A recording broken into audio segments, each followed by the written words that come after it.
எல்லோருக்கும் வணக்கம். இது தமிழ் திரையுலகத்துக்கு நடிகர் சங்கத்துக்கு ஒரு மிகப்பெரிய இழப்புன்னு சொல்லணும். ராஜேஷ் சாரோட மரணம் எதிர்பார்க்காத, அதாவது ஏன் கடவுள் நல்ல மனுஷங்களை இவ்வளோ கூடி சீக்கிரம் எடுத்துகிட்டு போகிறாருன்ற ஒரு மனசில் ஒரு கேள்விக்குறியாக இருக்குது. அவ்வளோ ஒரு நல்ல மனசுள்ள ஒரு மனிதர் முதல்ல, அதுக்கப்புறம் தான் நடிகர்.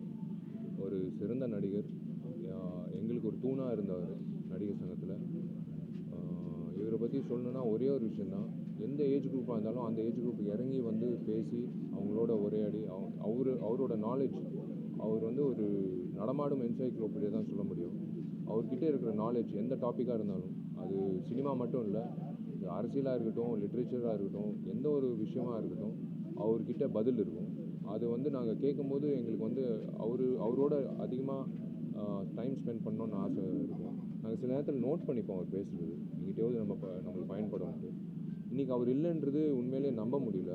ஒரு தர்ம சங்கடமான ஒரு நிகழ்வு.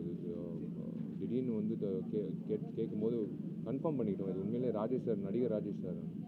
ஸோ எங்களோட ஆசை என்னென்னா, நடிகர் சங்க ஒரு பில்டிங் திறப்பு விழாவில் அவரும் எங்கள் தூணாக நின்று பார்ப்பார். ஏன்னா எங்களுக்கு அவ்வளோ ஊக்கம் கொடுத்தாரு நாங்கள் எவ்வளோ தடைகள் அனுபவிக்கும் போது.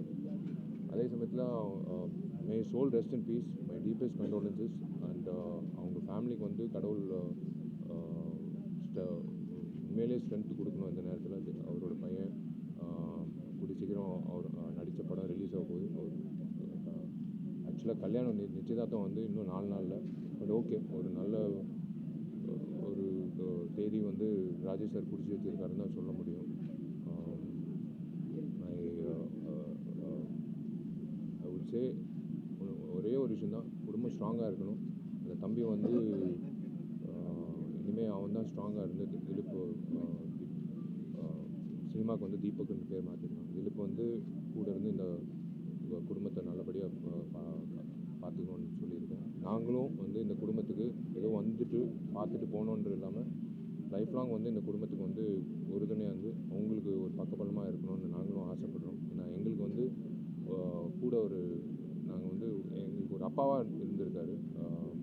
பயணிக்கும் போது அவர்கிட்ட நாங்கள் கற்றுக்கிட்ட விஷயங்கள் ஏகப்பட்ட விஷயங்கள், சொல்லணும்னு அவசியமே இல்லை.